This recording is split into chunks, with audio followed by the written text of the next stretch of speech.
श्रीमन्नारायण नारायण हरि हरि ओम। श्रीमन्नारायण नारायण हरि हरि ओम। श्रीमन्नारायण नारायण हरि हरि ओम। श्रीमन्नारायण नारायण हरि हरि ओम। तब प्रहलाद जी ने भगवान से कहा, हे प्रभु, आपने बलि की राज्य लक्ष्मी लेकर के श्रीहीन किया तो आपकी ही कृपा है, नहीं तो बड़े बड़े विद्वानों लक्ष्मी को पा करके मोहित हुए रहते हैं। मैंने देखा। उसके बाद भगवान अपने वामन रूप में पुनः स्थित हो गए। जब प्रहलाद आ गए तो वामन रूप में हो गए। उस समय पितामह ब्रह्मा जी भी आए और उन्होंने हाथ जोड़ करके भगवान से कहा, हे प्रभु, ये बलि आपको सर्वस्व दे दिया है, इसलिए दंड का पात्र नहीं है। अभी इसको आप इसे मुक्त कर दो, जो बंधन में बांधे हैं पास में, इसे मुक्त कर दो। तो ब्रह्मा जी के बात सुन करके भगवान हंसने लगे। तब उन्होंने कहा, हे ब्रह्मा जी, ये बलि तो मेरा भक्त है, ये दान दे करके संकल्प लिया था, दान पूर्ण करने के लिए छटपटा रहा था, जबकि इसके गुरु शुक्राचार्य ने इसे श्राप भी दे दिया कि श्रीहीन हो जा।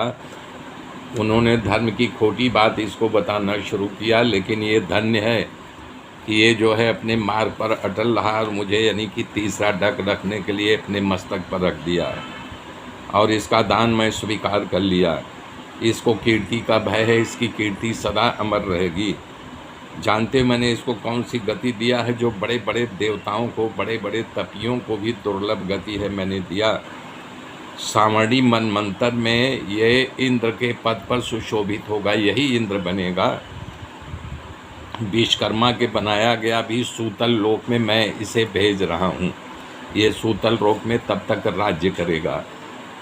तब राजा बलि बोला, प्रभु, मैं तो अवश्य जहाँ आप देना चाहेंगे, जहाँ भेजना चाहेंगे वहाँ जाऊँगा, लेकिन आपसे एक हमारी प्रार्थना है, आप सूतल लोक में चल के हमारी रक्षा कीजिए। तब भगवान बोले, एवं मस्त। आज भी भगवान वहाँ उनके दरवाजे पर पहरा दे रहे हैं अपने चक्र सुदर्शन के साथ। अपने पुत्र बलि के साथ रहने सूतल लोग गए। इसके बाद शुक्राचार्य को आज्ञा दी कि इनका जो यज्ञ अधूरा था उसको पूर्ण करो। तब भृगी वंशी ब्राह्मणों ने उस यज्ञ को पूर्ण किया।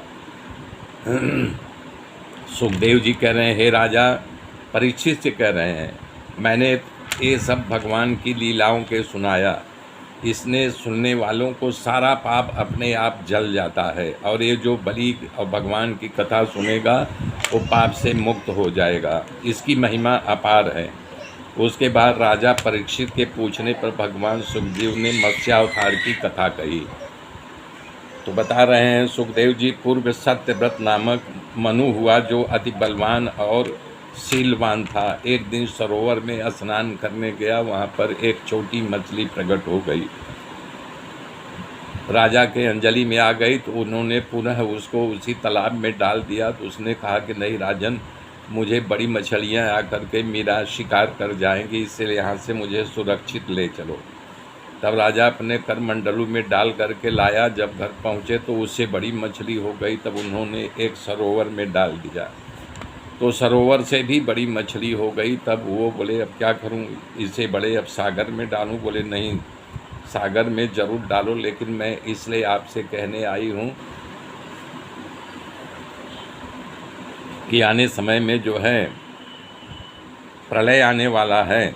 हे राजन, डरो मत, मैं आपको चेतावनी देने के लिए आपके सामने प्रकट हुई है। 7वें दिन सृष्टि का विनाश होना है। सप्त ऋषियों को और सारे जगत के वीरों को लेकर के आप नौका में भर करके मेरा इंतज़ार करना।